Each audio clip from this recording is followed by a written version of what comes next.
As I stood in the marble foyer of the Whitmore estate, clutching my 17-year-old son Marcus's trembling hand, my stepmother Vivienne descended the grand staircase and delivered her final blow. Her voice was smooth as silk, but sharp as a blade. Well, the little gold digger finally shows her face. But what Vivienne didn't know was that my father had pressed something into my hands 3 days before he died, and my son Marcus was about to read those words aloud, shattering every lie she'd ever told. Before we jump back in, tell us where you're tuning in from, and if this story touches you, make sure you're subscribed, because tomorrow I've saved something extra special for you. Let me take you back to where this all began, because the story Vivienne told the world about me was a masterpiece of manipulation. According to her carefully crafted narrative, I was nothing more than a 25-year-old opportunist who'd seduced her grieving widower husband barely 2 years after his first wife, my mother, had died in that terrible car accident on Highway 95 just outside Millbrook Heights. She painted me as a calculating young woman who'd taken advantage of my father's vulnerability, who'd married him for his money and his real estate empire that stretched across 3 counties. She whispered to anyone who'd listen at the country club, at charity galas, at neighborhood barbecues, that I was just biding my time, waiting for him to die so I could claim my inheritance. The truth was so much more complicated, so much more painful than her simple story of greed. I was 25 when I married Richard Whitmore, yes. But I wasn't some stranger who'd swooped in to steal a grieving man's fortune. I was his daughter, his stepdaughter technically, but he'd been the only father I'd ever known. My biological father had abandoned my mother and me when I was barely 3 years old, leaving us struggling to make ends meet in a cramped apartment above Murphy's Diner on the rough side of Millbrook Heights. My mother, Elena Castellano, had been working double shifts as a waitress when she met Richard. He was a regular customer, a kind-hearted widower who'd lost his first wife to cancer, and found comfort in Elena's warm smile and genuine conversation. They fell in love slowly, carefully, like 2 people who'd been hurt before and weren't willing to risk their hearts easily. When they married, Richard didn't just get a wife, he got a daughter, me. He adopted me legally, gave me his name, treated me like I was his own flesh and blood. For 15 beautiful years I had a real family. A real father who taught me how to drive, who walked me down the aisle at my high school graduation, who scared away boyfriends and celebrated my acceptance to Riverside University with tears in his eyes. Then my mother died. The accident happened on a Tuesday evening in March. She'd been driving home from her book club, a luxury she'd finally allowed herself now that we were financially stable, when a drunk driver ran a red light and slammed into her car. She died instantly, they said. Didn't suffer, but I did.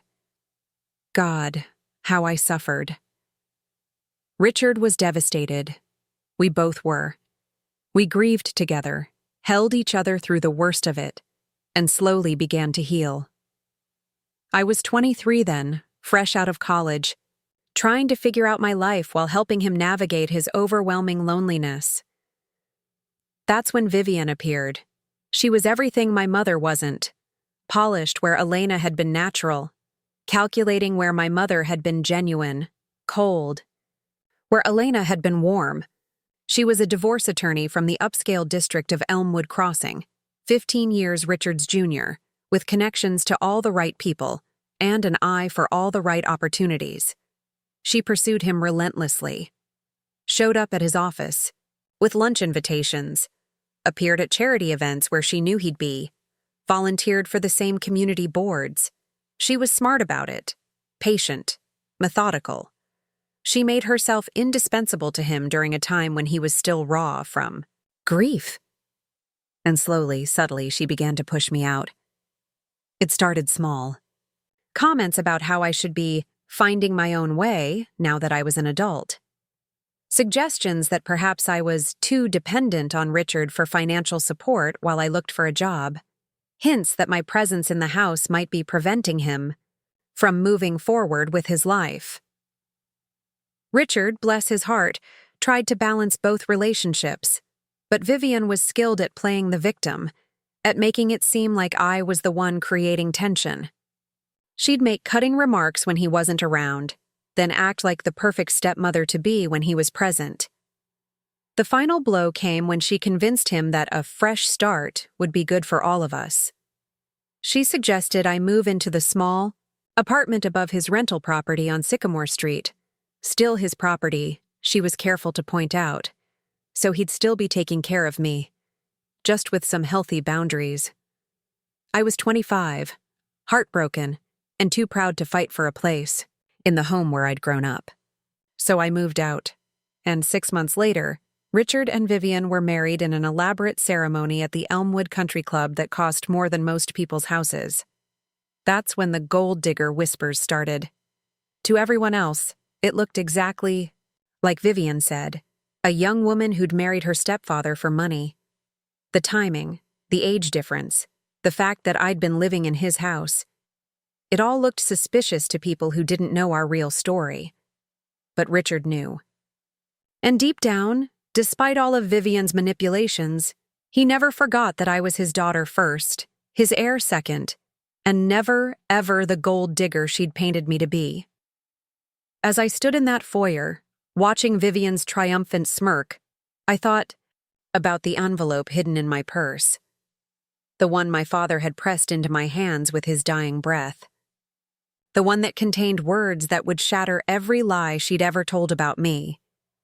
And my son Marcus, standing beside me with tears in his eyes but steel in his voice, was about to make sure everyone in that room heard every single word of the truth my father had left behind. Preparing and narrating this story took us a lot of time, so if you are enjoying it, subscribe to our channel. It means a lot to us. Now back to the story. The call came at 2:47 a.m. on a Thursday morning, jolting me from restless sleep in my small apartment on Riverside Drive. I fumbled for my phone in the darkness, my heart already racing because nothing good ever happens at that hour. Ms. Castellano? The voice was professional but gentle, a nurse from Mercy General Hospital in downtown Millbrook Heights. This is regarding your father, Richard Whitmore. I'm afraid his condition has taken a serious turn for the worse. The words hit me like ice water. My father had been battling pneumonia for the past week, but Vivienne had assured everyone it was just a minor setback. He's resting comfortably, she'd told concerned friends and business associates. The doctors say he'll be home by the weekend. But nurses don't call family members at 3 a.m. to discuss comfortable rest. How serious? I managed to whisper, already reaching for my clothes with my free hand. You should come now, she said softly. We've called his wife as well, but you should come now. I hung up and immediately dialed Marcus, who was staying at his friend Jake's house for the night. My son answered on the first ring. 17-year-old boys never sleep deeply. Mom? What's wrong? It's Grandpa Richard, I said, my voice cracking despite my efforts to stay calm. We need to get to the hospital. Now. Marcus had always been close to my father. Despite Vivienne's years of subtle manipulation, despite her attempts to create distance between Richard and me, she'd never been able to fully poison the relationship between grandfather and grandson. Richard had been there for Marcus's first steps, his little league games, his high school graduation.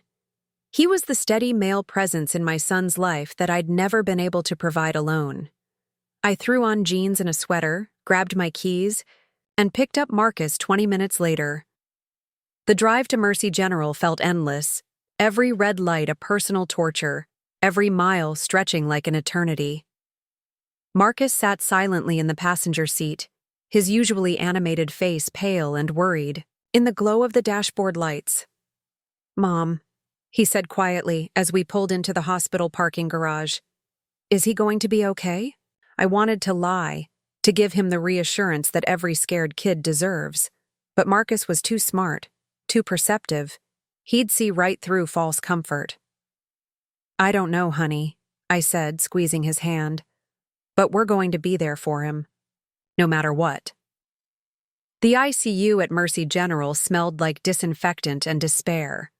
The hallways were dimly lit, punctuated by the soft beeping of monitors and the quiet murmur of late-night medical conversations. We found Richard's room easily. It was the one with Vivienne's designer handbag sitting on the visitor's chair and her perfectly manicured fingers scrolling through her phone. She looked up when we entered, her expression shifting from boredom to barely concealed irritation. Even at 3 a.m., even in a hospital room, she looked immaculate. Her auburn hair was styled in a perfect chignon, her makeup flawless, her black cashmere sweater expensive and elegant. She looked like she was attending a charity luncheon, not keeping vigil at her husband's deathbed. "Oh," she said, her voice dripping with false surprise. "I didn't realize they'd called you." I ignored her and focused on my father. Richard looked smaller than I remembered, diminished by the hospital bed and the maze of tubes and wires surrounding him. His usually robust frame seemed fragile under the thin hospital blanket, his skin pale and drawn. But his eyes were still sharp, still alert, and they lit up when he saw Marcus and me. "Sophia," he whispered, his voice hoarse but warm. "Marcus, you came." "Of course we came, Grandpa," Marcus said, moving to the side of the bed and gently taking Richard's hand. "How are you feeling?"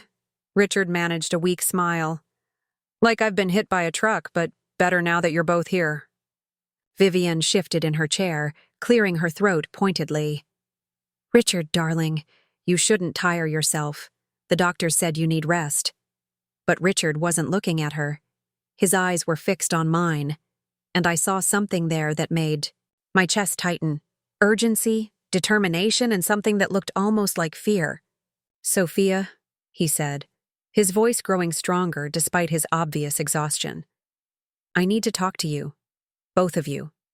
There are things that need to be said." Vivienne stood abruptly. "Richard, this isn't the time for family drama.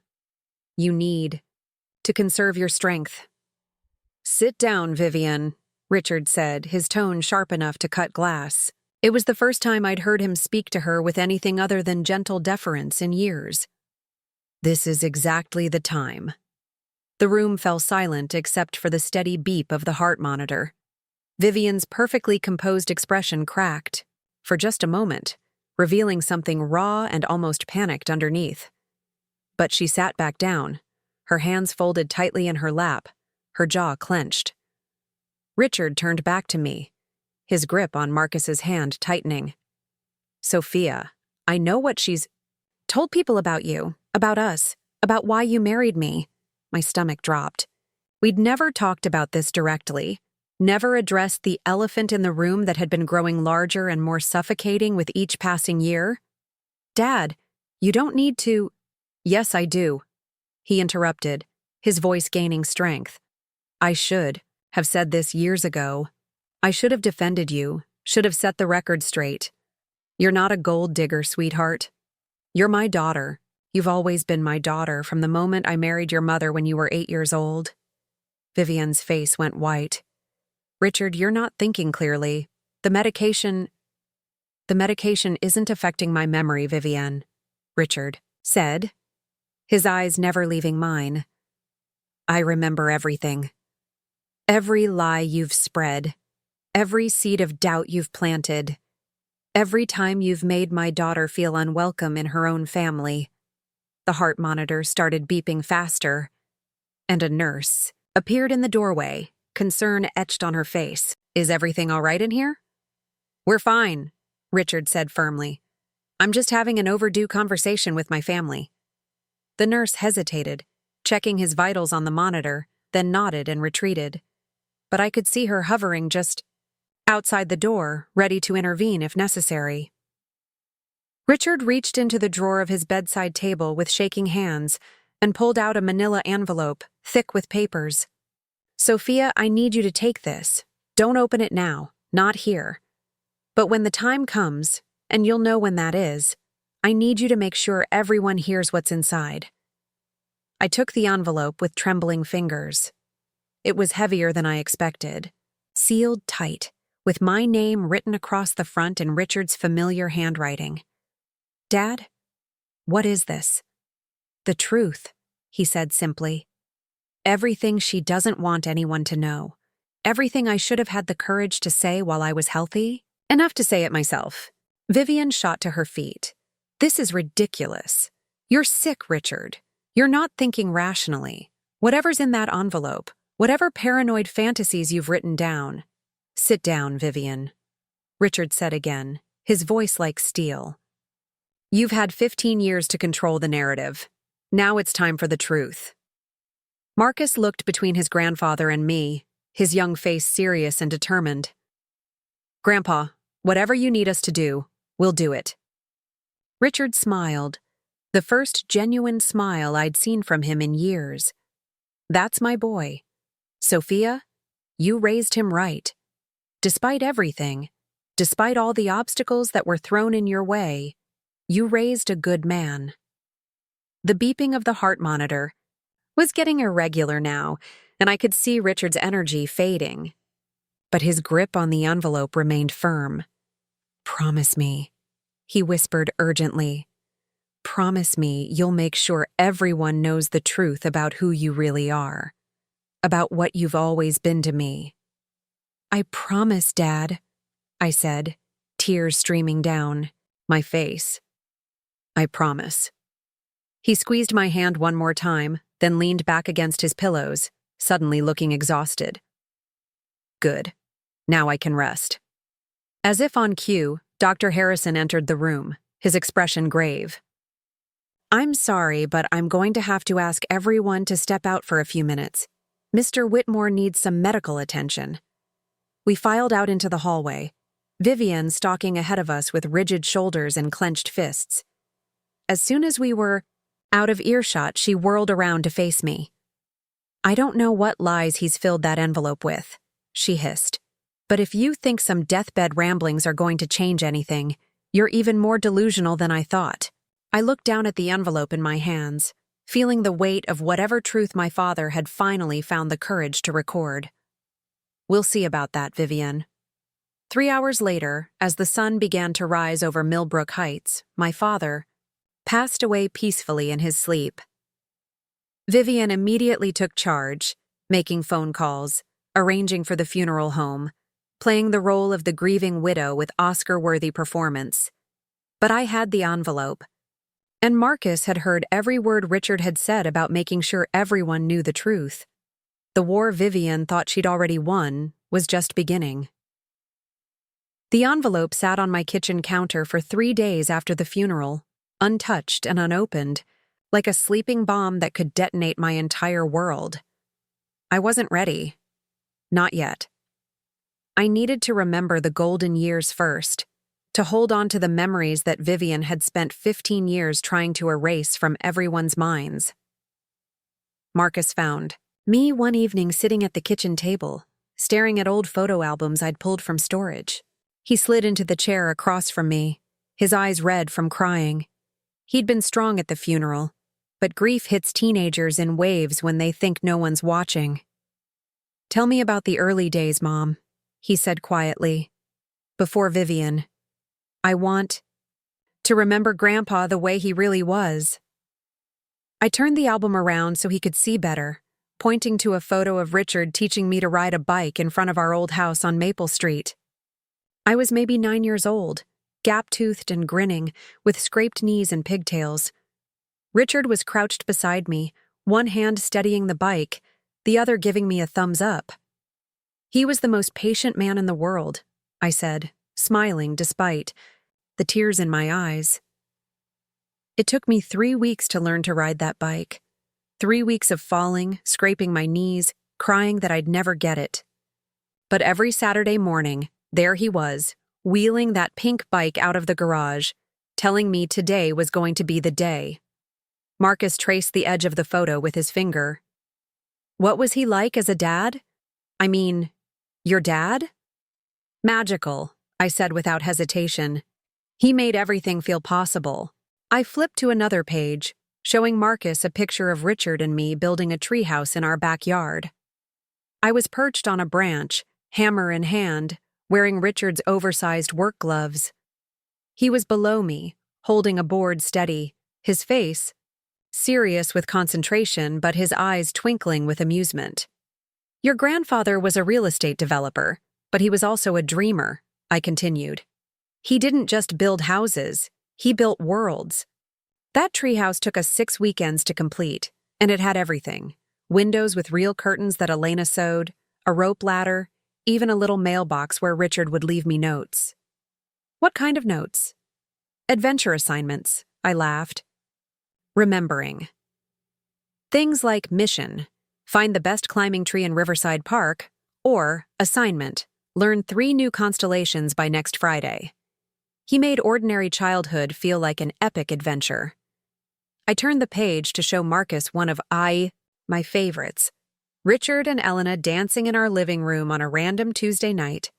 I was maybe 12, sitting on the couch doing homework, but you could see me grinning in the background as I watched them twirl around the coffee table to some old jazz song playing on the radio. "He loved your grandmother so much," I said softly. They met at Murphy's Diner where she worked, and Richard always said it was the best cup of coffee he ever had. Not because of the coffee, but because Elena was the one serving it. They had this easy kind of love, comfortable and steady but still exciting. Marcus studied the photo. She was beautiful, inside and out. Elena taught me about kindness, about seeing the best in people. She used to volunteer at the animal shelter, on weekends, and Richard would drive us there every Saturday morning so I could help socialize the puppies. "Animals need love too," she'd say, "and love given freely always comes back to you." I flipped through more pages, each photo a window, into a world that felt impossibly distant now. Richard teaching me to drive in the empty parking lot behind Millbrook Elementary School. Elena braiding my hair before school dances. The 3 of us camping at Crystal Lake, making s'mores over a campfire while Richard told elaborate ghost stories that made me squeal with delighted terror. "He never treated me like I wasn't his real daughter," I told Marcus. "Never once, in all those years, did he make me feel like I was anything less than his own flesh and blood. When I graduated high school, he cried during my valedictorian speech. When I got accepted to Riverside University, he framed my acceptance letter and hung it in his office." "What about when you started dating Dad?" I smiled at the memory. Marcus's father, David, had been my college boyfriend. Sweet, ambitious, but ultimately not ready for the responsibilities that came with me getting pregnant at 21. Richard had been furious when David walked away, but he'd never taken that anger out on Marcus. "Your grandfather was in the delivery room when you were born," I said. "David was supposed to be there, but he'd already started pulling away by then. Richard drove me to the hospital at midnight when my contractions started, held my hand through 18 hours of labor, and was the first person to hold you after the nurses cleaned you up." I found the photo I was looking for. Richard cradling. Newborn Marcus in the hospital, his face soft with wonder and love. He looked at you and said, "Well, hello there, grandson. We're going to have some adventures, you and me." Marcus wiped his eyes with the back of his hand. I remember the adventures, the fishing trips to Wilson's Creek, teaching me to throw a baseball in Riverside Park, those Saturday morning pancake breakfasts where he'd make them into funny shapes. "Elephant pancakes," I laughed. "You always wanted elephant pancakes." And he'd make the ears too big on purpose just to make me laugh. Marcus's voice cracked a little. He was the best grandpa, Mom. Even with Vivienne always trying to, I don't know, make things weird. That was the closest Marcus had ever come to directly acknowledging the tension that had defined our family for years. I turned to a section of the album that showed the subtle shift. Photos where the 3 of us looked genuinely happy, gradually giving way to forced smiles and stilted poses. "When did it change?" Marcus asked, echoing my thoughts. I found the photo I was dreading. Richard and Elena's last anniversary dinner, just 2 months before the accident. They were at Antonio's, their favorite Italian restaurant, sharing dessert and laughing at some private joke. Elena's eyes were bright with life and love. Richard looked genuinely content, the way men look when they're exactly where they belong. It changed when we lost her, I said quietly. The car accident broke something in Richard, not just his heart, though that was shattered, but his confidence in his own judgment. He started second-guessing everything, started relying on other people's opinions more than his own instincts. I flipped to the next section, where the photos became sparser, less natural. Richard at various social events in the months after Elena's death, looking lost and uncertain. Then Vivienne started appearing in the pictures, first as background figures at charity events, then standing closer to Richard, then finally positioned as his official companion. She was smart about it, I admitted. Vivienne never came on. Too strong at first. She positioned herself as a friend, someone who could help Richard navigate his grief and get back into society. She organized his social calendar, coordinated with his business associates, made sure he was eating properly and attending important events. Marcus studied a photo of Richard and Vivienne at some gala, both of them dressed formally but looking uncomfortable together. He doesn't look happy. He wasn't, not really. But he was functional, and at that point, functional felt like an improvement. Vivienne made his life easier, more organized. She took care of all the details he'd been struggling with since Elena died. I pointed to another photo, this one from their engagement party. Richard was smiling, but it was his polite smile, not his genuine one. Vivienne looked triumphant, her hand possessively placed on his arm as she showed off her enormous diamond ring to impressed onlookers. The worst part, I said, my voice dropping to almost a whisper, was that I could see what was happening, but I couldn't figure out how to stop it.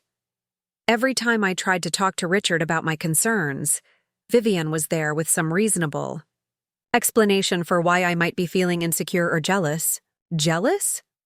That was her favorite word for any resistance she encountered. Anyone who questioned her motives was just jealous of her relationship with Richard. Any family member who felt pushed aside was just having trouble adjusting to the new dynamic. She had an answer for everything, and Richard was too emotionally exhausted to dig deeper. I closed the album and looked at Marcus, this beautiful young man who carried the best parts of both his grandfather and me. But you want to know the truth? Even during the worst years, even when Vivienne was working overtime to make me feel unwelcome, Richard never stopped loving us. It got buried under guilt and manipulation and her constant subtle pressure, but it was always there. How do you know? I gestured toward the envelope on the counter. Because he fought through 15 years of her influence to make sure we'd know the truth. That takes incredible strength and love, Marcus. Even when he couldn't say it out loud, even when she made it impossible for him to show it clearly, he was still our family. He was still your grandfather and my father. Marcus nodded, understanding passing between us like a current. Should we read it now? I looked at the envelope again, feeling the weight of whatever truth Richard had finally found the courage to record. Not yet, I said. Let's hold on to this for a little longer. This memory of who we were before everything got complicated. Because once we open that envelope, once we know what he really wanted to say, everything changes. Changes how?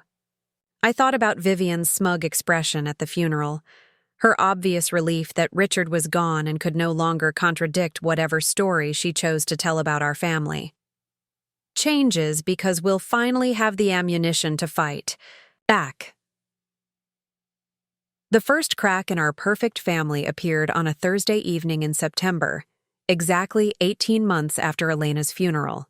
I was 24, fresh out of college and living in the guest house behind Richard's main property, while I job hunted and figured out my next steps. It was a temporary arrangement, or so I thought. I'd just finished making dinner for Richard and myself, a tradition we'd maintained since Elena's death. Every Thursday, I'd cook his favorite meal, Elena's recipe for chicken parmesan, and we'd eat together in the formal dining room, talking about everything and nothing. It was our way of keeping her memory alive, of maintaining the family bond that had sustained us through the worst of our grief.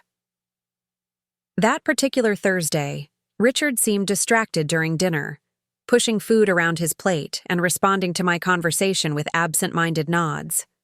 I'd gotten used to his occasional melancholy. Grief doesn't follow a schedule, but this felt different. He kept checking his watch and glancing toward the front windows. "Dad, are you expecting someone?" I finally asked. He looked almost guilty when he met my eyes. "Actually, yes. I hope you don't mind, but I've invited someone to join us for dessert. A friend who's she's been very helpful during this difficult transition." My stomach tightened. In all the months since Elena's death, Richard had never mentioned having female friends, helpful or otherwise. "Who is she?" Before he could answer, the doorbell rang. Richard practically jumped from his chair, smoothing his shirt and running a hand through his hair in a way that reminded me painfully of how he used to prepare for dates with Elena in the early days of their relationship. "That would be Vivienne," he said, already heading toward the front door. "Vivienne Ashford. She's an attorney. Handles family law and estate planning.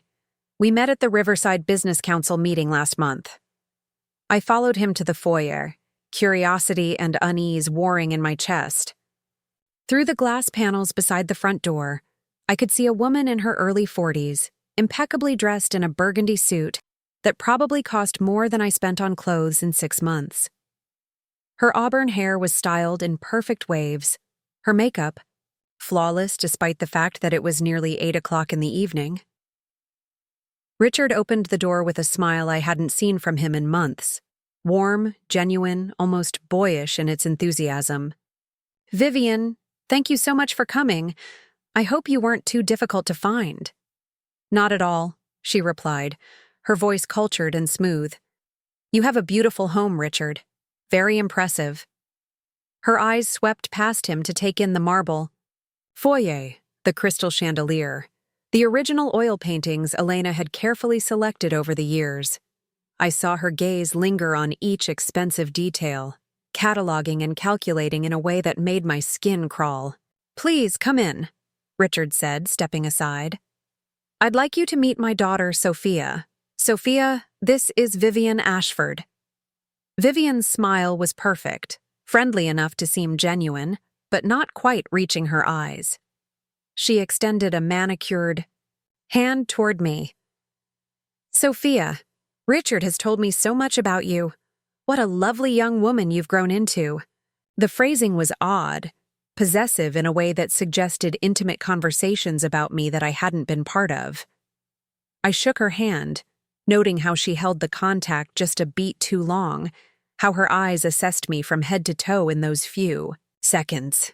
"It's nice to meet you," I said, though every instinct I had was screaming warnings. "Dad mentioned you're an attorney?" "Family law and estate planning," she confirmed, her gaze sliding meaningfully toward Richard. "I specialize in helping people navigate complex family transitions, particularly those dealing with significant loss." The way she said it made grief sound like a business opportunity. We moved to the living room where I'd already prepared coffee and Elena's famous tiramisu. Vivienne settled into Elena's favorite chair, the rose-colored armchair by the fireplace where my stepmother used to sit every evening after dinner, reading or working on her crossword puzzles. The sight of this stranger in Elena's space made my chest tight with protective anger. "This is delicious," Vivienne said after her first bite of tiramisu. "Did you make this yourself, Sophia?" "It's my mother's recipe," I said pointedly, wanting to establish Elena's presence in this conversation. "Your mother had wonderful taste," Vivienne replied smoothly. "Richard's told me what an exceptional woman she was. It must be so difficult trying to fill that void." The comment seemed innocent enough, but there was something underneath it, a subtle suggestion that someone needed to fill Elena's role, that the current situation was somehow inadequate or temporary. Richard cleared his throat. "Vivienne has Been incredibly helpful with some of the legal complexities I've been avoiding since Elena passed. Estate updates, business restructuring, that sort of thing. Oh? I tried to keep my voice neutral. I thought Henderson and Associates had been handling our family's legal affairs for years. They have, Richard said, looking slightly uncomfortable. But Vivienne specializes in the particular challenges that widowers face. She understands the emotional aspects of these transitions, not just the legal mechanics. Vivienne leaned forward, slightly, her expression perfectly sympathetic. Losing a spouse is one of life's most challenging transitions, Sophia. There are so many decisions that couples typically make together. Financial planning, social obligations, even day-to-day, household management. When someone is suddenly handling all of that alone, it can be overwhelming. She wasn't wrong, but the way she positioned herself as the solution to Richard's problems made me deeply uncomfortable. Dad's been managing pretty well, I said. We've been figuring things out together. Of course you have, Vivienne agreed, but her tone suggested that our efforts were sweet, but ultimately insufficient. Family support is wonderful, but sometimes an outside perspective can be valuable, especially when it comes to more complex matters. What kind of complex matters? I asked directly. Richard shifted in his chair. Well, for instance, the business expansion I've been considering, the new development project in Elmwood Crossing. Vivienne's expertise in zoning law and municipal regulations has been invaluable. This was the first I'd heard of any business expansion. For months, Richard and I had discussed everything. His grief, his concerns about the future, his struggle to find motivation for work. He'd never mentioned new projects or expansions, certainly nothing requiring specialized legal expertise. That sounds exciting, I said carefully. When did you decide to pursue new developments? Recently, Richard said vaguely. Vivienne helped me realize that growth and forward momentum are important parts of the healing process. Staying stagnant isn't healthy for anyone. I looked between them, noting how comfortable they seemed together, how Vivienne nodded approvingly at Richard's words like a teacher pleased with a student's progress. The dynamic felt rehearsed, practiced, as if they'd had this conversation before and were now performing it for my benefit. That's wonderful advice, I said, testing the waters. Have you been seeing each other long? We've been meeting regularly for about 6 weeks, Vivienne answered when Richard hesitated. Initially for legal consultations, but I've found that the best attorney-client relationships are built on genuine friendship and mutual understanding. 6 weeks. They'd been meeting regularly for 6 weeks, and this was the first time Richard had mentioned her to me. 6 weeks of Thursday evening absences I'd attributed to late business meetings. 6 weeks of subtle changes in his mood and behavior that I'd chalked up to natural grief patterns. Vivienne's been a godsend, Richard continued, his voice warmer than I'd heard it in months. She's helped me realize that Elena wouldn't want me to remain stuck in the past. She'd want me to build something positive from this experience, to honor her memory by moving forward constructively. The way he talked, about Elena in the past tense, as if she were a completed chapter rather than an ongoing presence in our lives, made my heart sink. This was exactly what I'd been afraid of. That in his effort to heal, Richard would let go of everything that connected us to Elena, everything that made us a family. Mom always said that love doesn't end when someone dies, I said quietly. She said it just changes form, becomes part of who we are and how we treat other people. That's beautiful, Vivienne said, her voice perfectly calibrated to sound moved. What a wise woman she must have been. And what a blessing that you have. Such lovely memories to carry forward. Again, the phrasing bothered me. Memories to carry forward. As if Elena were something to be packed away and transported to whatever new life Richard was building, rather than a foundation that should continue to inform our present.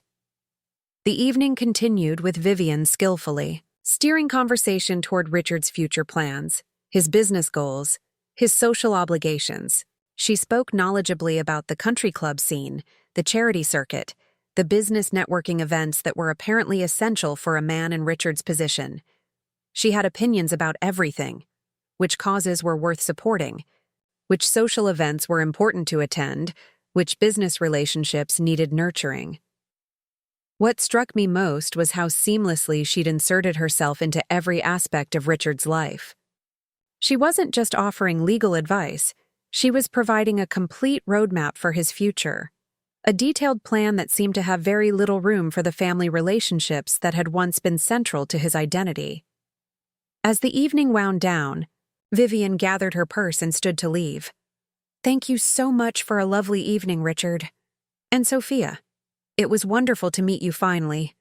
I'm sure we'll be seeing much more of each other." The way she said it sounded more like a warning than a promise.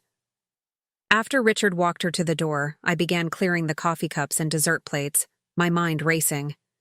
Through the front windows, I could see them talking quietly on the front porch, their body language intimate and comfortable in a way that suggested this wasn't just a professional relationship.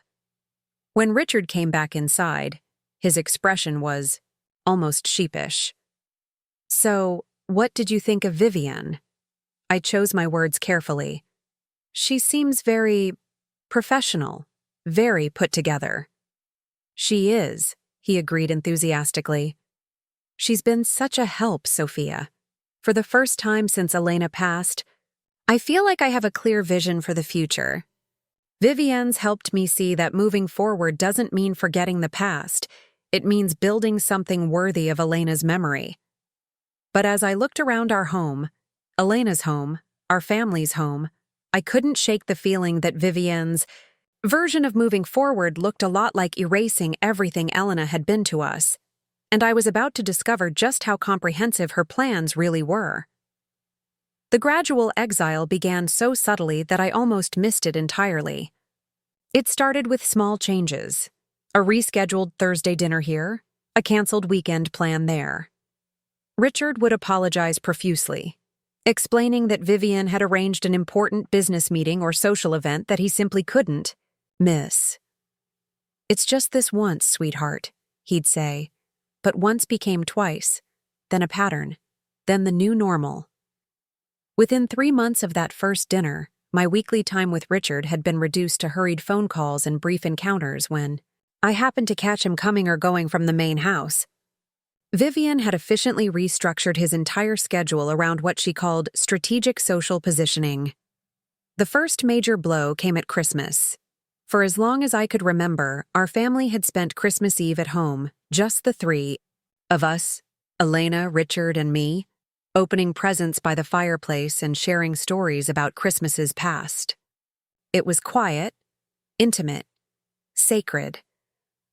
After Elena died, Richard and I had maintained the tradition, finding comfort in the familiar rituals.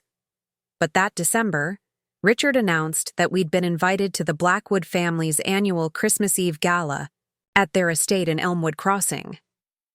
"The Blackwoods?" I asked, confused. "I've never heard you mention them before." "Harold Blackwood owns half the commercial real estate in the county," Richard explained, straightening his tie in the hall mirror. "Vivienne thinks it's important for me to strengthen that relationship, especially with the new development projects we're considering." "But what about our Christmas Eve? Our tradition?" Richard paused, his hands stilling on his tie. For a moment, I saw a flicker of the man who used to prioritize family above everything else. But then Vivienne appeared at the top of the stairs, stunning in a silver evening gown that probably cost more than my monthly salary. "Richard, darling, we should leave soon if we want to arrive fashionably late," she called down, then noticed me standing in the foyer. "Oh, Sophia, you look lovely." "Dear, that dress is so vintage." The way she said vintage made it sound like tragic. I was wearing a simple black cocktail dress that Elena had helped me pick out for my college graduation dinner. Elegant, classic, but clearly not up to Vivienne's standards. The Blackwood Gala was exactly what I'd expected. A showcase of wealth and status where conversations revolved around property values, investment opportunities, and social climbing. I spent most of the evening watching Richard navigate the crowd with Vivienne at his side, noting how naturally she fit into this world of crystal champagne flutes and networking disguised as friendship. What hurt most wasn't the opulence or even the way Vivienne monopolized Richard's attention. It was how comfortable he seemed in this role, how easily he'd traded our quiet family traditions for public performances of success. "Your father looks happy," said a woman I didn't recognize, appearing beside me at the edge of the ballroom. "Vivienne's been such a positive influence on him," I forced a smile. "They seem to work well together." "Oh, they're perfect for each other," the woman continued. "She's exactly what a man like Richard needs. Sophisticated, connected, ambitious. After all, a successful businessman can't remain a hermit forever, can he?" The implication was clear. My father's previous life, the quiet contentment he'd found with Elena and me, was somehow inadequate for a man of his stature. Vivienne hadn't just inserted herself into his life. She'd convinced everyone around him that his previous happiness had been a form of settling. Spring brought more changes. Richard announced that he was selling the guest house where I'd been living and that I'd need to find alternative housing arrangements by the end of May. "It's nothing personal, sweetheart," he assured me over lunch at a downtown restaurant. Neutral territory, I realized, where Vivienne's influence felt less overwhelming. "But Vivienne's right that it's time for you to establish your independence. You're 25 years old. Most people your age have been living on their own for years." "I have been living on my own," I protested. "The guest house is completely separate from the main house. I pay my own utilities, buy my own groceries, maintain my own space. But it's still my property," Richard said gently, "and potential buyers for the main house might see it as a complication. Vivienne thinks we should present a clean slate. No family complications that might affect the sale." My heart stopped. "You're selling the house? Elena's house? Our house?" Richard looked uncomfortable, avoiding my eyes. "We're considering it. The place is too big for one person, and the memories. Well, Vivienne thinks a fresh start might be healthy for everyone." Everyone. As if Elena's memory was something to be managed rather than cherished. As if the home where we'd built 15 years of family life was just real estate to be optimized. "Where would you live?" I asked, though I suspected I already knew the answer. "Vivienne has a beautiful place in Elmwood Crossing. Very modern, very suitable for entertaining. The kind of home that reflects success and forward momentum." Forward momentum. Another one of Vivienne's phrases that had become part of Richard's regular vocabulary. I moved into a small apartment on Riverside Drive, using my savings and taking a job at a local marketing firm to make ends meet. The apartment was nice enough, a one-bedroom with a view of the park where Richard had taught me to ride my bike all those years ago. But it felt like exile, like I'd been diplomatically removed from my own family. The wedding planning began that summer, though I learned about it third-hand through Marcus, who was 10 at the time and still young enough to repeat things he overheard without understanding their significance. "Grandpa Richard's getting married again," he announced one afternoon when I picked him up from day camp. "The lady with the fancy car said they're going to have a big party at the country club." My hands tightened on the steering wheel. Richard hadn't mentioned an engagement, let alone wedding plans. "When did you hear this, honey?" "Yesterday when we went to see Grandpa. The lady was there with lots of books and pictures, talking about flowers and music and food. She said it was going to be the event of the year. That evening, I called Richard directly. He answered on the 4th ring, sounding distracted and slightly out of breath. "Sophia, how nice to hear from you. We were just reviewing some catering options. So it's true? You're engaged?" A pause. "Yes, we are.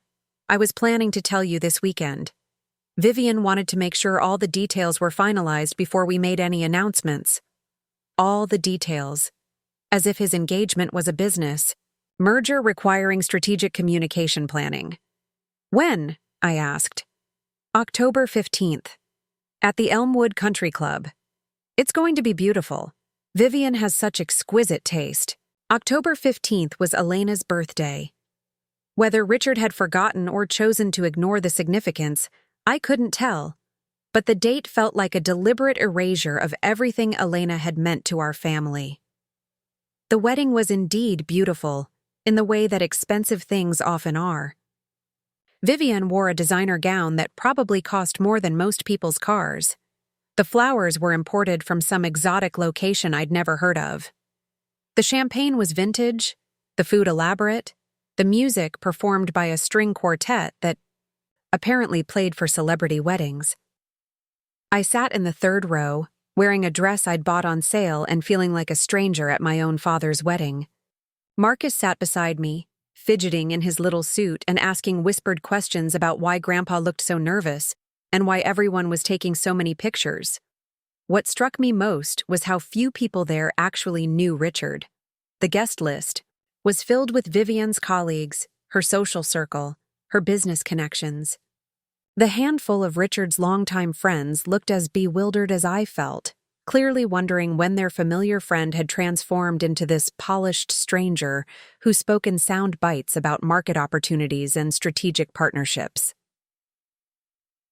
During the reception, I watched Vivienne work the room like a politician, introducing Richard to important people and positioning him in conversations that were clearly meant to advance some agenda I wasn't privy to.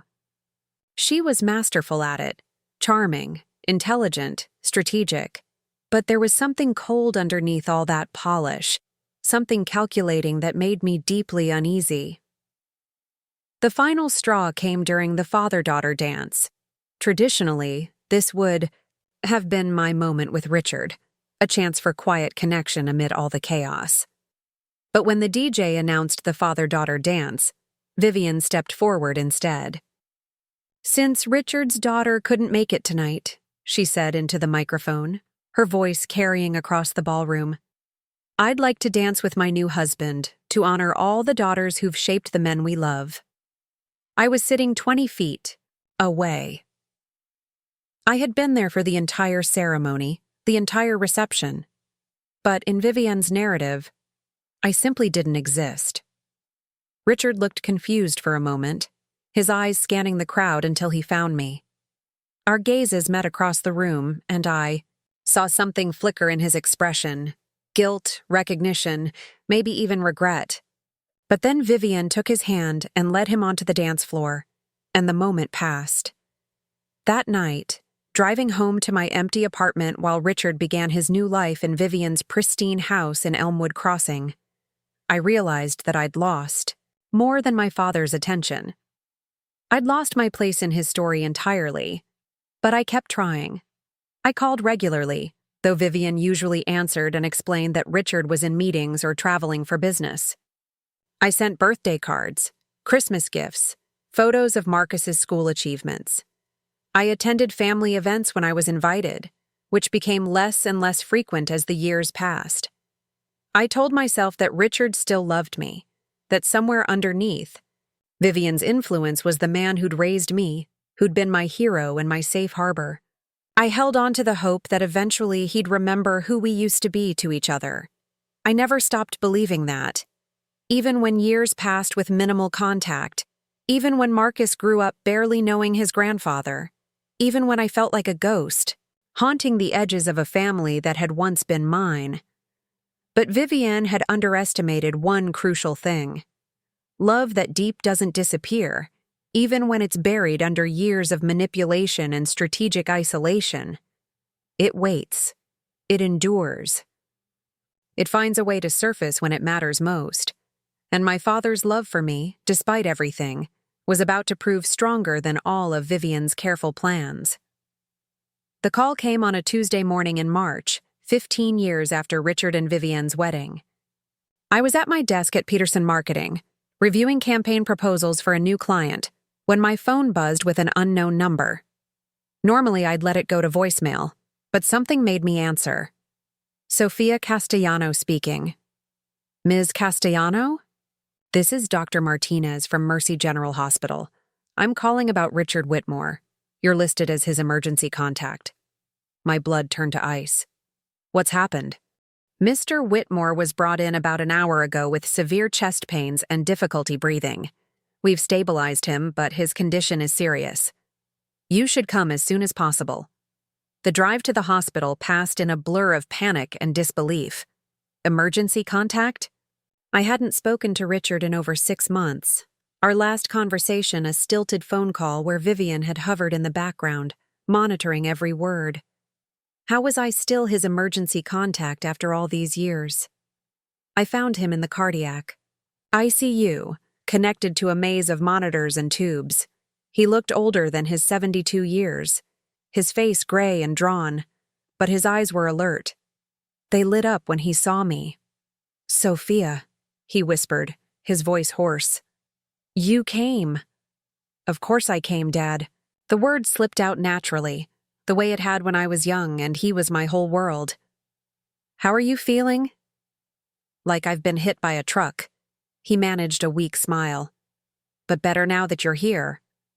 A nurse appeared, checking his vitals, with professional efficiency.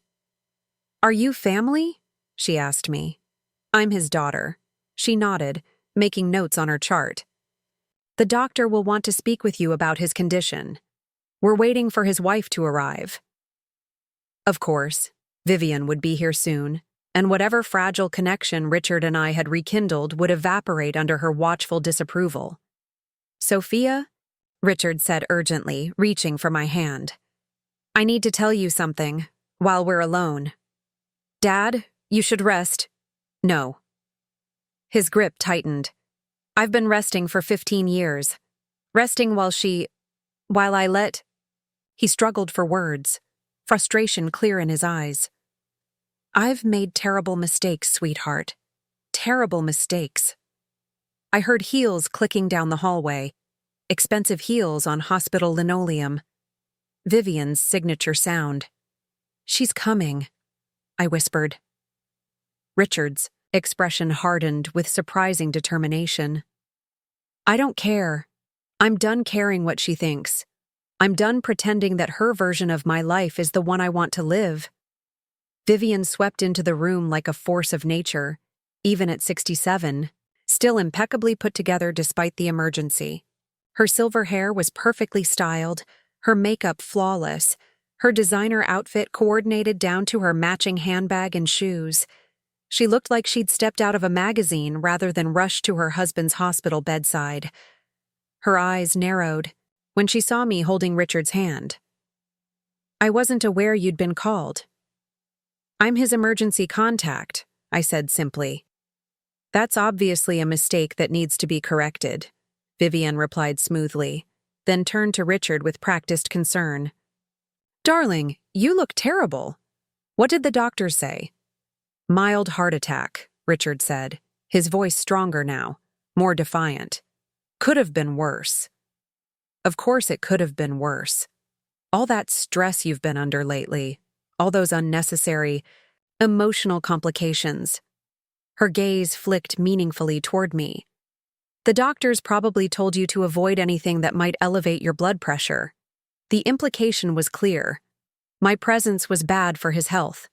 "Actually," Richard said, surprising us both, "the doctor said stress from suppressing emotions and living inauthentically can be major cardiac risk factors.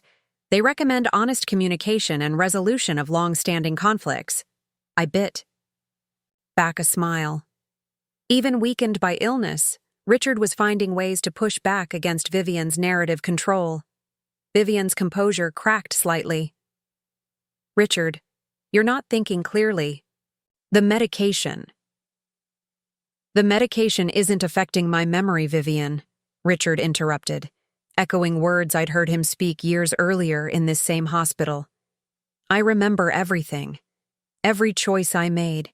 Every time I chose peace over truth. Every time I let you convince me that loving my daughter was somehow disloyal to you." The room fell silent except for the steady beeping of Richard's heart monitor. Vivienne's face went through several expressions: surprise, anger, calculation, before settling into her practiced mask of concerned confusion. "Darling, you're upset. This isn't the time for family drama. You need to focus on getting better." I am focused on getting better, Richard said firmly. For the first time in 15 years, I'm focused on what actually makes me healthy and whole. A different nurse entered, younger than the first, carrying a clipboard. Mr. Whitmore, we need to update your emergency contact information and medical directive forms. There seems to be some confusion in your file. No confusion, Richard said, clearly. My daughter Sophia remains my emergency contact and medical power of attorney. That's exactly how I want it. Vivienne shot to her feet. That's ridiculous, Richard. I'm your wife. I should be making your medical decisions. You should be, Richard agreed calmly. If I trusted your judgment about what's best for me. But I don't. Not anymore.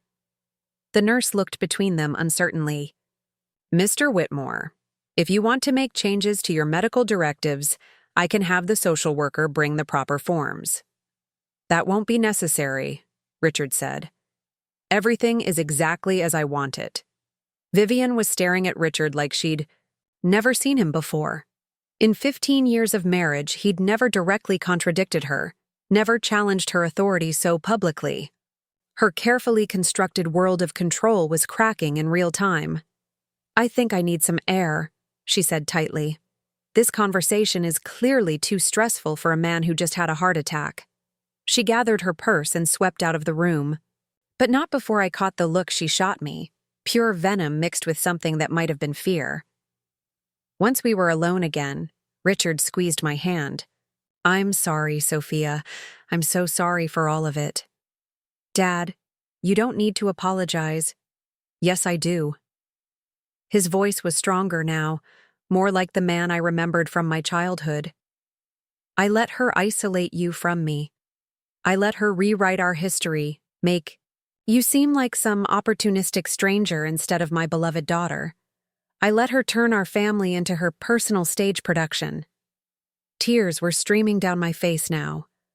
I never stopped loving you, even when it felt like you'd forgotten me entirely. I never forgot, he said fiercely. Not for one day, not for 1 hour. But she was so skilled at making me feel guilty for every moment I spent thinking about you, every time I wanted to call you or see you. She convinced me that choosing you meant betraying her, that I couldn't love both of you without causing problems. That was never true. I know that now. I should have known it then. He looked tired suddenly, the burst of defiance taking its toll. She's been planning this for years, you know. Planning what would happen when I died. Making sure you'd be completely cut out. Making sure everyone would see her as the rightful inheritor of everything I built. My stomach dropped. What do you mean? Richard glanced toward the door, then reached into the drawer of his bedside table. She thinks she's been so clever, gradually changing beneficiaries, updating insurance policies, restructuring my business. Assets. She thinks I haven't noticed. He pulled out a thick manila envelope, similar to the one I'd seen him with during his final illness years later. But I've been preparing too, making my own plans, ensuring that the truth comes out when it needs to. Dad, what is this? Insurance, he said simply. Insurance that when I'm gone, you'll have what you need to fight her. Because she's going to fight, Sophia. The moment I'm dead, she's going to try to erase you from my life completely, claim everything I built, and rewrite history to make herself the victim. I took the envelope with shaking hands. It was sealed, with my name written across the front in Richard's familiar handwriting. Don't open it now, he said urgently. Wait until you really need it. You'll know when that time comes. I don't understand. You will, he promised. And when that time comes, don't let her intimidate you. Don't let her make you feel small or unwanted or forgotten. You are my daughter, Sophia Castellano Whitmore. You are the best thing I ever did with my life, and I will not let her take that away from us. Vivienne's heels were clicking back down the hallway. Richard quickly closed the bedside drawer and squeezed my hand one more time. Remember what I said, he whispered urgently. When the time comes, don't back down. Promise me. I promise, Dad. Vivienne returned with Dr. Martinez, clearly having used the time to present herself as the concerned wife dealing with a confused husband and problematic stepdaughter. But when she looked at Richard, I saw something new in her expression: uncertainty. For the first time in 15 years, she wasn't sure she had complete control over the narrative. Richard recovered from that heart attack, though he was never quite the same afterward. We began talking more regularly, carefully navigating around Vivienne's watchful oversight. But I could see the change in him, a new determination, a sense of purpose that hadn't been there before. He was planning something, preparing for a confrontation that he knew was coming. And when he finally passed away 3 years later, when Vivienne stood in that marble foyer and called me a gold digger with that same satisfied smirk, I understood exactly what he'd been preparing for. The war for his legacy. The fight for the truth about who we really were to each other. A fight that was about to begin. The 3 days between Richard's death and the reading of his will felt like an eternity suspended in amber. I moved through the motions of grief and funeral arrangements in a strange, detached state, hyper-aware of every interaction with Vivienne, while she orchestrated Richard's final exit from the world with the same meticulous control she'd applied to every other aspect of his life. The funeral was held at St. Catherine's Cathedral, a grand Gothic structure that Vivienne had selected for its impressive architecture and social significance rather than any personal connection to Richard. He'd always preferred the small Methodist church where he and Elena had been married, but that detail, like so many others, had been deemed insufficiently prestigious for a man of his stature. I sat in the front pew with Marcus, now 17, and quietly furious at the circus Vivienne had created around his grandfather's death. Behind us, the cathedral was filled with business associates, country club acquaintances, and social climbers who had barely known Richard, but understood the importance of being seen at the right funeral. Vivienne sat across the aisle from us, draped in designer black from head to toe, playing the role of grieving widow with Academy Award-worthy performance. She dabbed at her eyes with a lace handkerchief at precisely the right moments, accepted condolences with dignified grace, and spoke in hushed tones about how Richard would have wanted to be remembered. He was such a visionary, I heard her tell, the mayor's wife. Always thinking about legacy, about building something lasting that would honor his family's name. The irony wasn't lost on me. Richard's actual family, Marcus and me, were sitting 20 feet away, but in Vivienne's narrative, we barely existed. The eulogy was delivered by Harold Blackwood, the real estate mogul whose Christmas party had marked the beginning of my exile from Richard's life. He spoke eloquently about Richard's business acumen, his contributions to the community's economic development, his commitment to excellence in all his endeavors. But the man he described was a stranger to me, polished and accomplished, but somehow hollow, lacking the warmth and humor and genuine kindness that had defined the Richard I'd known. Marcus leaned over and whispered, "That's not Grandpa at all." "No," I whispered back, "it's not." After the service, as we filed out of the cathedral, Vivienne approached us with her practiced, sympathetic expression. "Sophia, dear, I hope you'll join us back at the house for the reception. Richard would have wanted his family there."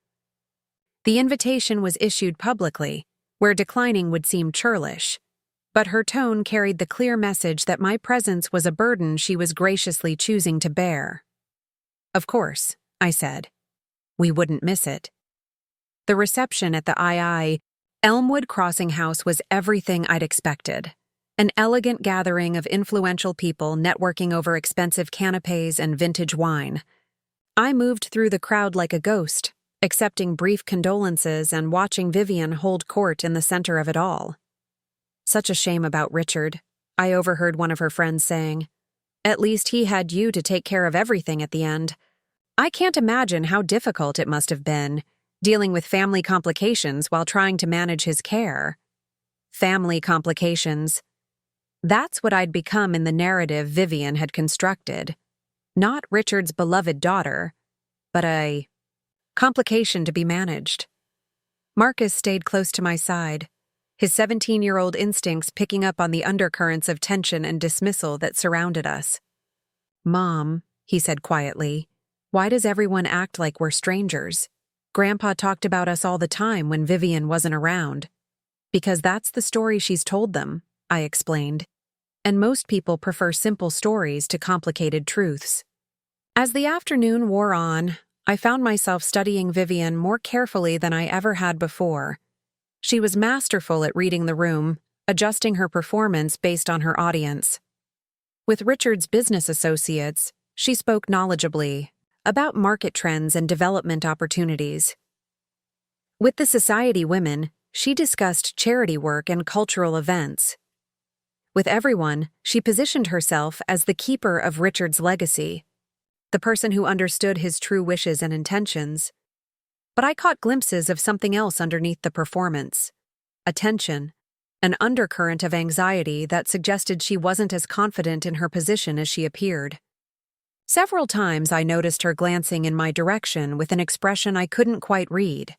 Not just dismissal or irritation, but something sharper. Something that looked almost like fear. That evening, after the last guests had left and the catering staff had cleaned up, Vivienne asked me to stay behind for a private conversation. Marcus waited in the car while she led me into Richard's old study, a room that had once been his private sanctuary, but now felt sterile and impersonal, decorated with generic, expensive furniture that reflected Vivienne's taste rather than Richard's personality. "I think we should discuss expectations," Vivienne said without preamble, settling behind Richard's desk like she was claiming territory. "About the estate, about the funeral arrangements, about how we move forward from here." I remained, standing, the manila envelope hidden in my purse feeling like it weighed 100 pounds. "What kind of expectations?" "Realistic ones," she said smoothly. Richard was a generous man, but he was also practical. He understood that his primary responsibility was to his wife and the business empire we built together. "I'm sure he made provisions for you, something modest and appropriate. But I don't want you to have unrealistic hopes about inheriting more than that." The way she said it, so matter-of-fact and condescending, made my chest burn with suppressed anger. She was already claiming ownership of everything Richard had built, rewriting 15 years of his life as though she'd been his true partner from the beginning. "I see," I said carefully. "And what would you consider realistic?" "Well, there's the small property on Sycamore Street where you lived after college. I believe Richard intended for you to have that. It's a sweet gesture, very sentimental, and probably a modest financial gift, enough to help with your son's college expenses. Richard always felt responsible for Marcus even though—" She trailed off delicately. "Even though what?" "Even though he wasn't actually his grandfather. Not biologically, I mean. But Richard had such a big heart. He never could resist taking care of people who needed help." The casual cruelty of it took my breath away. With a few carefully chosen words, she'd reduced my entire relationship with Richard to charity, transformed Marcus from beloved grandson to burden that Richard had nobly shouldered out of kindness. "That's an interesting perspective," I managed to say. "It's the truth," Vivienne said firmly. "And I think it's important that we're honest with each other about the nature of these relationships. Richard cared about you, of course. He wasn't heartless. But his real family, his real legacy, his real commitments were here, with me." She gestured around the room, and I realized she was already speaking of Richard in the past tense. Already.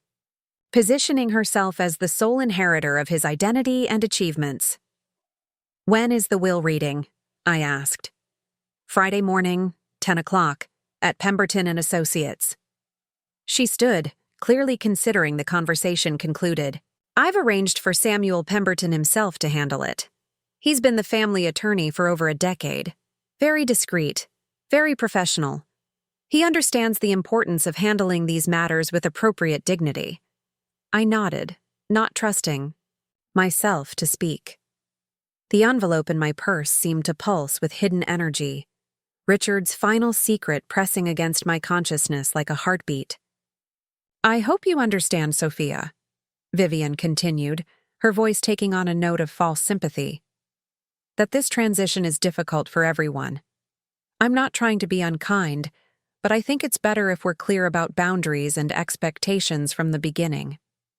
It will make everything easier for everyone involved." "I understand perfectly," I said.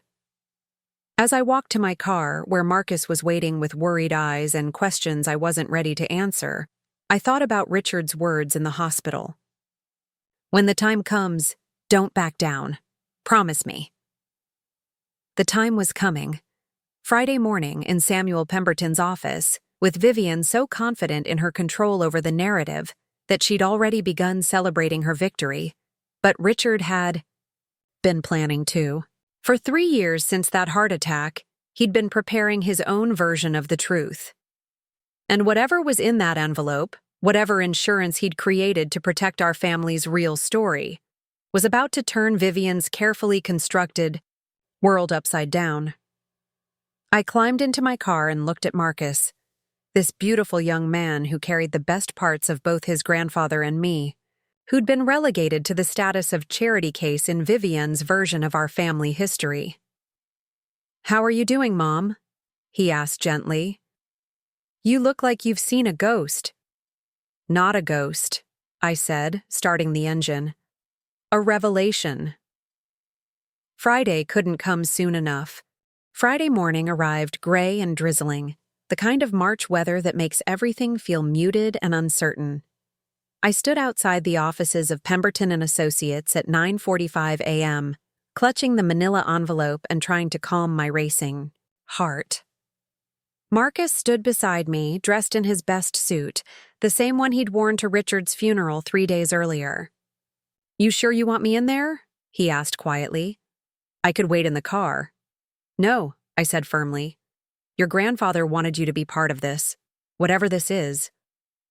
The law office occupied the entire 3rd floor of a stately brick building in downtown Millbrook Heights.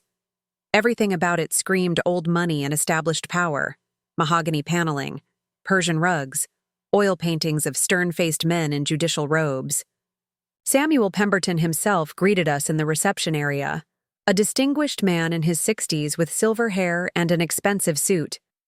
"Ms. Castellano, young man," he said, shaking our hands with practiced warmth. "Please accept my condolences on Richard's passing. He was a remarkable man." "Thank you," I replied, studying his face for any hint of what was coming. But Pemberton was clearly a master of professional discretion, revealing nothing through his expression.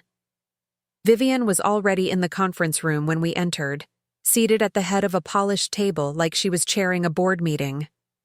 She'd chosen her outfit carefully: a tailored navy suit that projected authority and competence, pearls that suggested old money, minimal makeup that emphasized her grief while maintaining her dignity.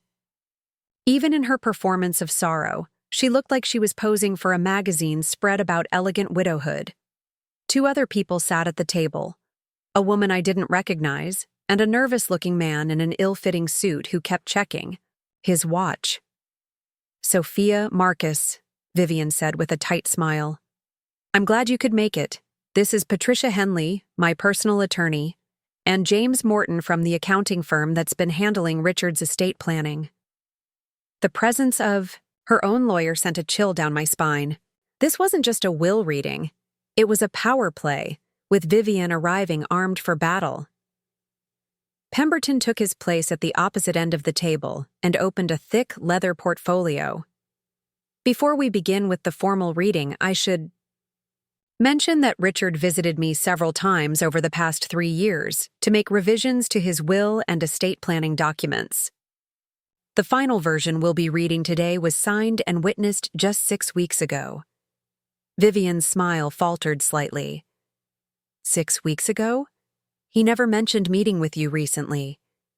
He requested discretion regarding these final amendments, Pemberton replied diplomatically. "Now, shall we proceed?" He cleared his throat and began reading in the formal, measured tones that lawyers use to drain emotion from the most personal moments of people's lives. The initial sections were standard legal language: declarations of sound mind, revocation of previous wills, appointment of executors. Then came the first surprise. I hereby appoint my daughter, Sophia Elena Castellano Whitmore, as the primary executor of my estate and guardian of my final wishes. Vivienne's head snapped up. That's impossible. Richard and I discussed this extensively. I'm supposed to be the executor. Pemberton continued reading without acknowledging her interruption. In the event that my wife, Vivienne Ashford Whitmore, contests this appointment, I have prepared a detailed explanation of my reasoning which will be made available to all interested parties. The room fell silent except for the sound of rain against the windows. Vivienne's lawyer leaned over to whisper something in her ear, but Vivienne shook her head sharply, her attention focused entirely on Pemberton. The distribution of my assets is as follows, Pemberton continued. To my wife, Vivienne Ashford Whitmore, I leave the sum of $200,000, along with her personal belongings and the 2019 Mercedes sedan registered in her name. $200,000. Out of an estate worth millions, Vivienne had been left what amounted to a generous severance package. Her face went white. There's been a mistake. Richard would never— This isn't legally binding. He wasn't in his right mind when he signed this. Mrs. Whitmore, Pemberton said gently, I can assure you that your husband was completely lucid and determined when he made these changes. We have video documentation of our meetings, as well as independent psychological evaluation confirming his mental competency. He turned to a new page. To my beloved daughter, Sophia Elena Castellano Whitmore, I leave the remainder of my estate, including all real estate holdings, business interests, investment accounts, and personal property, with the exception of items specifically designated for other beneficiaries. The room was spinning. I gripped the edge of the table, trying to process what I was hearing. Richard had left me everything: the business, the properties, the investments he'd spent decades building. But Pemberton wasn't finished. Additionally, I have prepared a personal letter to be read aloud as part of these proceedings. He unfolded a single sheet of paper, written in Richard's familiar handwriting. To my family, friends, and associates gathered here today, I want to make several things clear about my final wishes and the reasoning behind them. Vivienne was staring at the paper like it was a venomous snake. This is a private family matter. That letter shouldn't be read publicly. According to the terms of the will, this letter is to be read in the presence of all primary beneficiaries and their legal representatives, Pemberton replied firmly. Then he began to read Richard's words. I know my final wishes will come as a surprise to some of you, particularly my wife Vivienne. For 15 years, I allowed her to gradually isolate me from my daughter Sophia and my grandson Marcus, telling myself that keeping peace in my marriage was more important than fighting. For the relationships that truly mattered to me, Vivienne shot to her feet. Stop. This is character assassination. Richard was ill, confused. Please sit down, Mrs. Whitmore, or I'll have to ask you to leave, Pemberton said calmly. Your husband specifically requested that this letter be read in its entirety. Vivienne slowly sank back into her chair, her face a mask of barely controlled fury. Pemberton continued reading. Vivienne systematically worked to erase my daughter from my life, spreading rumors that Sophia had married me for money, when the truth is that Sophia is the daughter I adopted and raised with my first wife, Elena. She was never my stepdaughter, or my second wife. She was my child, and I failed her by allowing anyone to suggest otherwise. Marcus reached over and squeezed my hand. Tears were streaming down my face, but I didn't wipe them away. I wanted to hear every word of this vindication I'd waited 15 years to receive. Vivienne convinced me that choosing between my wife and my daughter was necessary for family harmony. What I should have realized is that any woman who demanded I choose between her and my child was not someone who deserved to be part of my family. The accountant was shifting uncomfortably in his seat. Vivienne's lawyer was scribbling notes furiously. But Vivienne herself sat frozen, watching her carefully constructed narrative crumble in real time. I have also discovered, Richard's letter continued, that Vivienne has been systematically transferring assets out of joint accounts and into her personal name, changing beneficiaries on insurance policies, and restructuring business partnerships to exclude my daughter from any inheritance. These actions constitute fraud and breach of fiduciary duty. Vivienne's face went from white to red. That's a lie. Everything I did was to protect our assets, to ensure the business remained stable. The forensic accounting records are attached to this will as exhibits, Pemberton interrupted, consulting another document. Mr. Morton, would you care to summarize your findings? The nervous accountant cleared his throat. Over the past 5 years, approximately $1.2 million was transferred from joint accounts to accounts solely in Mrs. Whitmore's name. Insurance. Beneficiaries were changed without Mr. Whitmore's knowledge or consent. Several business partnerships were restructured to diminish his daughter's potential inheritance.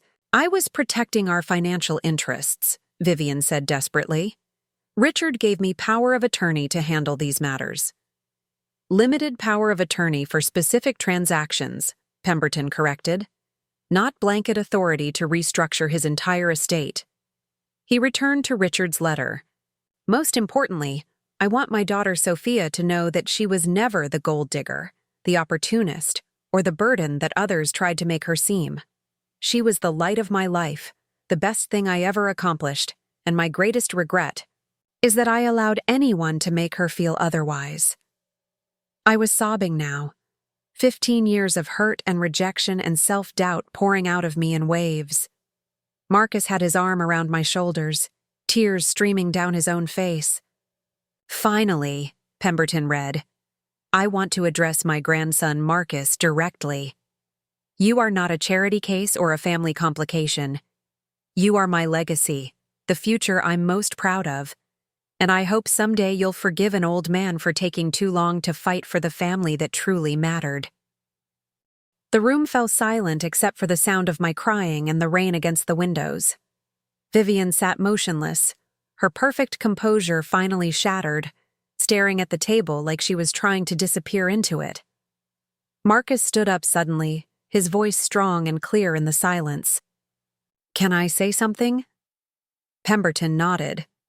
My 17-year-old son looked directly at Vivienne, his young face serious and determined. My grandfather loved my mom more than anything in the world. He told me so, every time we were alone together. He said she was the daughter of his heart, and that nothing you could do would ever change that. Vivienne looked up at him, her eyes filled with something I'd never seen before. Defeat. He also told me to take care of her, Marcus continued, because she was too good for this world, too trusting to protect herself from people who wanted to hurt her. So that's what I'm going to do. He sat back down and took my hand. We're going. To be fine, Mom. Grandpa made sure of it. And for the first time in 15 years, I believed that was true. 6 months after the will reading, I stood in the kitchen of Richard's house, my house now, watching the sunrise paint the Elmwood crossing. Hills in shades of gold and amber. The morning light streamed through windows that Vivienne had once covered with heavy drapes, filling the space with warmth that had been missing for too many years. Marcus sat at the breakfast bar, eating cereal before school and scrolling through college acceptance letters on his tablet. Harvard, Stanford, Yale. Every envelope that had arrived over the past month brought another opportunity, another door opening to the future that Richard had made possible for him. MIT wants to meet with me next week, Marcus said, grinning, over his bowl. Their engineering program director saw the renewable energy project I submitted and wants to discuss a full scholarship. Your grandfather would be so proud, I said, and meant it. Richard's financial gift had eliminated the pressure of college costs, but Marcus's achievements were entirely his own. The brilliant mind, the creative problem-solving, the determination to build something meaningful with his life. The house felt different now, filled with laughter and music and the comfortable chaos of actually being lived in. I'd removed most of Vivienne's sterile decorating choices, replacing them with pieces that reflected our family's real history. Elena's watercolor paintings hung in the living room again. Richard's favorite leather reading chair sat by the fireplace where he'd spent countless evenings. Photo albums filled with genuine memories lined the bookshelves instead of expensive art books chosen for their visual impact. My phone buzzed with a text from Jake Rodriguez, the private investigator I'd hired to look into Vivienne's current situation. The message was brief. Found her, Portland, Oregon, working as a paralegal, living in a studio apartment, seems to be keeping a low profile. I'd hired Jake not out of vindictiveness, but out of necessity. Vivienne had disappeared immediately after the will reading, her Elmwood Crossing house going up for sale within a week. There had been rumors. She'd moved to California. She was living with a sister in Florida. She'd gone to Europe to start over. I needed to know where she was, not to gloat, but to protect myself and Marcus from any future attempts at retaliation. The investigation had revealed a pattern that stretched back decades. Vivienne Ashford had been married twice before Richard, both times to wealthy older men who had died under suspicious circumstances. She'd inherited modest amounts from each, enough to maintain her lifestyle while she searched for the next opportunity. Richard had been target number 3, but this time her plans had been derailed by a father's love that proved stronger than her manipulation. "Mom?" Marcus's voice pulled me back to the present. "Are you okay? You look like you're thinking heavy thoughts." "Just remembering," I said, pouring myself a second cup of coffee. "Sometimes I still can't believe this is real. That we're here. That your grandfather found a way to make things right." "It's real," Marcus assured me. "And it's what we deserved all along." The business Richard had left me was thriving under my management. Turns out, 15 years of working in marketing had given me skills that translated perfectly to real estate development. I'd hired ethical contractors, implemented environmentally sustainable building practices, and focused on creating communities where families could actually afford to live. It was satisfying work, building something meaningful rather than just profitable. The doorbell rang, interrupting my thoughts. Through the front window, I could see a familiar figure on the porch, Patricia Henley, Vivienne's former attorney. My stomach tightened with old anxiety until I reminded myself that I had nothing to fear anymore. I opened the door to find Patricia looking considerably less polished than she had at the will reading. Her expensive suit had been replaced by casual clothes. Her perfect makeup was minimal, and her expression was genuinely apologetic. "Ms. Castellano," she said quietly, "I hope you don't mind my stopping by unannounced. I have something that belongs to you." She held out a thick manila envelope, similar to the one Richard had given me but older, more worn. "What is this?" "Letters," Patricia said. "From your father to Vivienne, written over the past 5 years. She asked me to destroy them when she left town, but I couldn't. After hearing that will reading, after learning the truth about what she'd done to your family, I couldn't be part of erasing any more evidence of your father's real feelings." I took the envelope, surprised by its weight. "Why are you giving this to me?" Patricia shifted uncomfortably. "Because I've been practicing family law for 20 years, and I've seen what happens when people prioritize wealth over love, when they mistake manipulation for strength. Your stepmother was my client, but that doesn't mean I agreed with her methods." She paused, looking past me into the house where Marcus was getting ready for school. "I have teenage children too. I kept thinking about how I'd feel if someone tried to separate me from them, tried to make them feel unwanted in their own family. It would destroy me."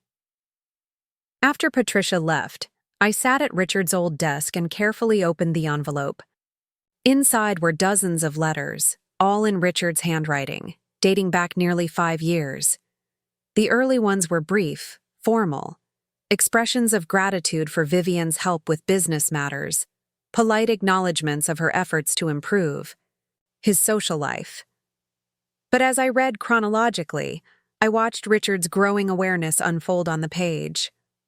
Letter after letter documented his mounting concern about the distance between us, his guilt over missed birthdays and holidays, his regret at allowing Vivienne to control his relationships with his real family.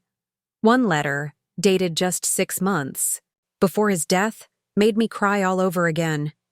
Vivienne, I know you believe that protecting me from painful relationships is an act of love, but you're wrong. Sophia isn't a source of pain in my life. She's the source of my greatest joy. When I think about my legacy, about what I want to be remembered for, it's not the business success or the social connections you've helped me maintain. It's the daughter I raised, the grandson I adore, the family bonds that have sustained me through every real crisis in my life. I need you to understand that choosing between you and Sophia isn't a choice I can make anymore, because she isn't optional. She's essential. The final letter was devastating in its clarity. I've tried to make this marriage work by compartmentalizing my life, keeping my love for Sophia separate from my commitment to you. But love isn't something that can be managed or contained. It grows when it's nurtured and withers when it's ignored. I've been ignoring the most important love in my life for 15 years, and I can't do it anymore. I'm going to fix this, Vivienne. I'm going to make sure Sophia knows that she was never the problem. She was always the solution. Marcus found me at the desk an hour later, still reading through Richard's words and crying. He didn't ask questions, just sat beside me and read over my shoulder, occasionally reaching over to squeeze my hand when the emotions became too much. He really did love us, Marcus said quietly. Even when it felt like he'd forgotten, he was fighting to find his way back. He never forgot, I replied. He just got lost for a while. But love like that, it always finds a way home. That afternoon, I made a decision that surprised even me. I wrote a letter to Vivienne at her Portland address, not to gloat or threaten, but to offer something I'd never thought I'd be capable of giving her: forgiveness. Vivienne, I wrote, I know you're probably surprised to hear from me. I'm not writing to rehash the past or to make you feel worse about what happened between us. I'm writing because I've learned something important over these past few months. Carrying anger is exhausting, and forgiveness isn't about excusing someone's behavior. It's about freeing yourself from the burden of their choices. I told her about the business, about Marcus's college acceptances, about the family traditions we were rebuilding in the house she'd once controlled. I didn't do it to hurt her, but to show her what authentic success looked like, not the performance of wealth and status she'd always pursued, but the quiet satisfaction of being genuinely loved and valued.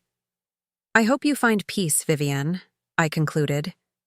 Real peace, not the kind that comes from controlling other people or accumulating possessions, but the kind that comes from knowing who you really are and being comfortable with that person. I never expected a response, and I never received one. But sending that letter lifted something heavy from my chest, a weight I hadn't even realized I'd been carrying. As spring turned to summer, our new life settled into comfortable rhythms. Marcus graduated as valedictorian, giving a speech about resilience and the power of authentic love that had the entire auditorium in tears. He chose MIT for college, drawn to their sustainable engineering program and the opportunity to work on clean energy solutions. I want to build things that make the world better, he told me. Like Grandpa did, but bigger, more meaningful. Started a scholarship fund in Richard's name and Elena's for children from single-parent families who showed exceptional promise but lacked financial resources. It felt like the perfect way to honor both of them. Richard's success and Elena's compassion combined to create opportunities for kids who might otherwise be overlooked. The house became a gathering place again, filled with friends and laughter, and the kind of authentic community that Vivienne had always tried to manufacture through social climbing. Marcus's friends hung out in the kitchen after school. I hosted book club meetings and charity planning sessions and casual dinners that stretched late into the evening. One night, as I was cleaning up after a particularly successful dinner party, I found myself in Richard's old study, now my home office. His presence felt strongest there, in the room where he'd written those letters to Vivienne, where he'd planned his final acts of love and protection for our family. "Thank you, Dad," I said aloud, running my fingers over the desk where he'd signed his final will. "Thank you for remembering. Thank you for fighting. Thank you for showing me that love always wins, even when it takes a while to prove it." The house was quiet around me, filled with peace and possibility. Outside, the Portland hills rolled away into darkness, but inside, everything was warm and bright and exactly as it should be. Marcus was upstairs, probably staying up too late, researching engineering programs and dreaming about the inventions he'd create. Tomorrow, he'd come down for breakfast with new ideas and endless enthusiasm, carrying forward the best parts of both Richard's ambition and Elena's kindness. I had work to do, a business to run, a scholarship fund to manage, a community to serve. But for the first time in 15 years, I wasn't fighting for my place in the world. I was simply living in it, surrounded by love that was freely given and joyfully received. That's what Richard's final gift had really been, not the money or the property or even the vindication, though all of those mattered. His real gift was the restoration of truth, the proof that love endures even when it's buried under years of manipulation and doubt. If you're reading this story and you've ever felt erased from your own family, ever been made to feel like a burden, or an outsider in relationships that should have been safe harbors, I want you to know something important. Your worth isn't determined by other people's ability to recognize it. Love that's real doesn't disappear just because it's temporarily overshadowed. Sometimes the people who love us most get lost along the way. Sometimes they make choices that hurt us, not because they stopped caring, but because they got confused about what caring looks like. But authentic love, the kind that sees you fully and values you completely, that love always finds a way to make itself known. Richard spent 15 years in Vivienne's web of manipulation, but in the end, his love for Marcus and me proved stronger than her control. That's the power of genuine family bonds. They bend, they stretch, they sometimes break temporarily, but they don't disappear. So hold on to hope, hold on to truth. Hold on to the knowledge that you are worthy of love that doesn't come with conditions, or demands that you make yourself smaller to accommodate someone else's insecurities.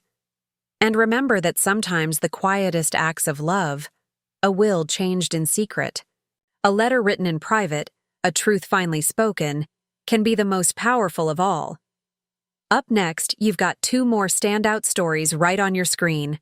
If this one hit the mark, you won't want to pass these up. Just click and check them out.